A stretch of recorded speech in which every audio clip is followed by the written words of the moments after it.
Moshid Nawaz is one of the bravest people on Twitter, relentlessly telling the truth no matter what the response is. Doubtless he'll be bounced off of there at some point. But in the meantime, he's, by the way, a broadcaster and a journalist. We're grateful to have him join us. Thank you so much for coming. So pleasure. You've said from the very beginning, I mean, you were against Putin, strongly against Putin, for years because of other conflicts in the Middle East. So your bona fides as an anti-Putin guy are have no blemish. Well, you're pointing out the Thank truth. you for starting with that, Tucker, because let me make it absolutely clear.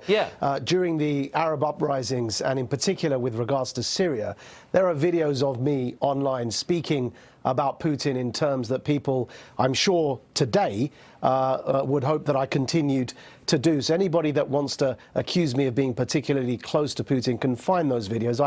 I have criticized Putin probably to a wider audience than many of my critics today have done so, and that's for Putin. But that's very different to what I think is happening in Ukraine, as you touched on, and where I stand on that. And I think actually we're being led down a garden path. We are being pressured through intense propaganda led by our governments to not to question what's going on and to see this in purely good versus evil, in Manichaean terms, and to accuse anybody that tries to look at the grey in between as being somehow a Putin apologist.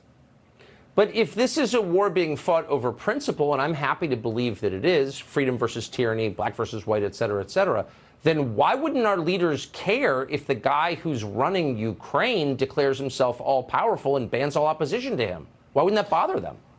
Well, exactly. And I think, first of all, I don't think it is a war on principle when it comes to the reason our governments are involved. That's different to why we, on principle, would support the Ukrainian people. But ultimately, we've got to ask this question, that you've got a country led by a man who, even before the war, Axios, The Guardian, the Atlantic Council, all of them were reporting that Zelensky, even though he ran on an anti-corruption ticket, has, through the Panama Papers and other such leaks, has stashed his millions offshore like most corrupt oligarchs have. And so even before the war, his corruption was known. And then you fast forward to what he's done over this weekend with the banning of 11 opposition parties. And I want to note at this stage that he banned these opposition parties, including, as you mentioned, Tucker, the second largest in his parliament, while the Nazi elements, and I use the word Nazi, not neo-Nazi, because these are actual Nazis that aren't neo in any sense. They're the continuation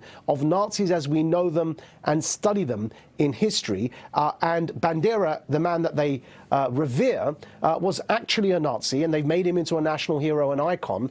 The Nazis in Ukraine have not been banned by Zelensky. And so this is a very interesting point, that you've got a man that we're hailing as a democratic icon who's fighting for freedom and democracy in our way of life, banning all opposition parties, controlling through the state the media narrative, while refusing not only to ban Nazis, but having, after not banning them, incorporated them into his state as a battalion, formally serves in the Ukrainian National Guard. Now, people say to that in response, yeah, but Majid, there are racists in every country.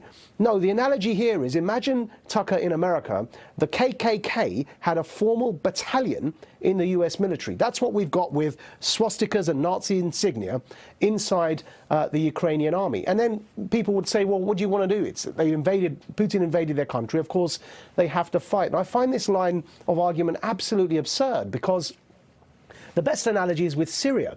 Now, Putin allying with Nazis in Ukraine to defeat Putin is as absurd as allying with ISIS in Syria to defeat Putin.